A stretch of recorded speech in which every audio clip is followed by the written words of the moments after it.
வீட்ல எல்லாருமே வந்து ஐஸ்வர்யாக்கான வளகாப்புக்கான ஏற்பாடுகள்லாம் பண்ணிட்டு இருக்கும்போது, அத வந்து தாங்க முடியாத நம்ம மகா என்ன பண்றாங்க, உண்மைய சொல்லிடலாம்னு சொல்லிட்டு முடிவுக்கு வராங்க. அந்த டைம்ல ஐஸ்வர்யா வந்து இந்த மாரி "நீ உண்மைய சொன்னா அவ்வளோதான் என் நெலம. நான் எப்படியும் இந்த பிரச்சனைய தீர்த்துருவேன்.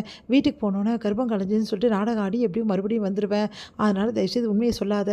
நம்ம அப்பா, அம்மாவுக்கு கெட்ட பேருன்னு" சொல்லிட்டு சொல்லிடுறாங்க. அதனால மகா என்ன பண்றதுன்னு தெரியாம தவிக்கிறாங்க. மகா வந்து குளிச்சுட்டு ஈர தலையோட வெளிய வராங்க. அப்ப சூர்யாவ பார்க்குறாங்க. சூர்யா தூங்கிட்டு இருக்காரு. அவரு கியூட்டா தூங்கிட்டு இருக்கிறத மகா ரசிக்கிறாங்க. அவரு கூட சேர்ந்து நேர்ல தான் செல்ஃபி எடுத்துக்க முடியல அப்படின்னு சொல்லிட்டு, தூங்கும்போதே வந்து மகா கூட இருந்து அப்படியே வந்து முகத்த வச்சு வச்சு செல்ஃபி எடுத்துக்கிறாங்க. அப்ப அவரு சிலும்புற மாதிரி இருக்கு. ஐயோ! எழுந்துக்கினாரா அப்படின்னு சொல்லிட்டு உடனே ஓடி போய் தலைய துவட்டிட்டு இருக்காங்க. அப்ப கரெக்ட்டா வந்து சூர்யா வந்து பார்க்குறாரு மகாவ. பார்த்தா பின்னாடி நின்னுட்டு அப்படியே தலைய துவட்டிட்டு இருக்காங்க. சூர்யாவுக்கு ஒரு மாதிரி ரொமான்டிக்கா இருக்கு. உடனே ஓடி போயிட்டு அப்படியே மகா வந்து வந்து ஹக் பண்றாரு. உடனே மகா வந்து அப்படியே ஒண்ணும் புரியாம தன்னையே மறக்குறாங்க.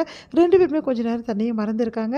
அதுக்கப்புறம் யாரோ குரல் குடுக்குற மாதிரி இருக்கு. உடனே வந்து சூர்யா வந்து சாரி அப்படின்னு சொல்லிட்டு விலகி போயிடுறாரு. உடனே வந்து மகா சந்தோஷம் தாங்கவே முடியல.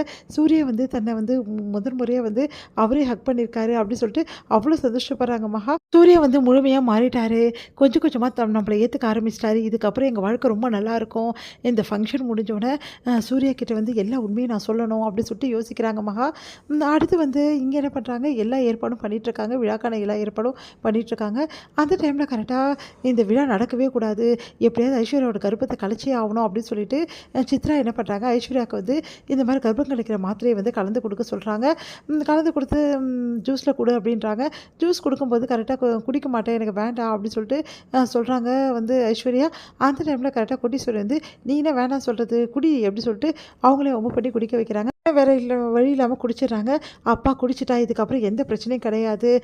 எப்படியும் வந்து காலையில கர்ப்பம் கலைஞ்சிடும். அதுக்கப்புறம் வந்து பார்க்கலாம் அப்படின்னு சொல்லிட்டு யோசிக்கிறாங்க வந்து சித்ராவும் அவங்க பையனும். அடுத்து வந்து என்னடா நடக்குதுன்னு போய் உள்ள போய் பார்றா, ஐஸ்வர்யா என்ன வேணாலும் எந்த டைம் வேணாலும் கத்தலாம்டா அப்படின்னோனே, கௌதம் வந்து பக்கத்துலேயே படுத்திருக்காரு. அடுத்து வந்து கௌதம் வந்து அப்பப்போ கேட்டுட்டே இருக்காரு ஐஸ்வர்யா கிட்ட, "ஏதாவது வந்து உனக்கு தெரியுதா? ஏதாவது வயிறு வலிக்குதா?" அப்படின்னு. "எனக்கு எதுவும் இல்லையே" அப்படின்றாங்க. "என்ன இவ கூலா இருக்கா?" அப்படின்னு சொல்லிட்டு எல்லாம் கண்விழிச்சு பார்த்துட்டே இருக்காரு கௌதம். கத்துவாங்களா ஐஸ்வர்யான்னு சொல்லிட்டு. ஆனா ஒண்ணுமே இல்லாம இருக்காங்க. அதனால கௌதம் குழப்பம் அடைகிறாரு. அடுத்து வந்து கதவு ஒண்ணும் திறக்கலையே, என்ன நடந்திருக்கும் அப்படின்னு சொல்லிட்டு சித்ரா வெளியவே நின்னுட்டு இருக்காங்க. ச்சே, கொஞ்சம் கூட இவளுக்கு இங்கிதமே கிடையாது. இப்படி வந்து புருஷனும் பொண்டாட்டி இருக்கிற ரூம வந்து எட்டி எட்டி பார்த்துட்டு இருக்காளே அப்படின்னு சொல்லிட்டு செமையா கொட்டி சொல்லி டென்ஷன் ஆகி வந்து சித்ரா வந்து திட்டிட்டு இருக்காங்க. உடனே சித்ரா வந்து ஐயோ இவ வேற ஒரு மாதிரி பார்க்குறாளே அப்படின்னு சொல்லிட்டு பெருக்கிற மாதிரி பவலா காட்டுறாங்க. கௌதம் வெளியே வந்துட்டு என்னடா ஆச்சு அப்படின்னோடனே, அதெல்லாம் ஒண்ணுமே நடக்கலன்னு சொல்லிட்டு கௌதம் சொன்னோன்னே அதிர்ச்சி அடைகிறாங்க சித்ரா. இதை விடவே கூடாது, அது எப்படி இப்படி நடக்காம இருக்கும் அப்படின்னு சொல்லிட்டு விசாரிக்கிறாங்க. அப்போ வந்து கண்டிப்பா வந்து அவ கர்ப்பமே இருக்க முடியாது, சான்ஸே கிடையாதுன்னு சொல்லிட்டு டாக்டர் சொல்றாங்க. அதை கேட்டு சித்ரா அதிர்ச்சி அடைகிறாங்க. உடனே அவங்க ரிப்போர்ட்ஸ் எல்லாம் எடுத்து வந்து காட்டுறாங்க. அப்போ வந்து இதெல்லாம் போலியான ரிப்போர்ட்ஸ் அப்படின்னோடனே, அப்போ இவ்வளோ நாள் இவ ஏமாத்தி தான் இருக்காளா, எல்லாரும் முன்னாடி இவளை அவமானப்படுத்துறேன், எப்படியாவது இவளோட குட்டை வந்து வெளியே எடுத்துட்டு வரேன் அப்படின்னு சொல்லிட்டு சித்ரா வந்து யோசிச்சு வந்து முடிவு எடுக்கிறாங்க.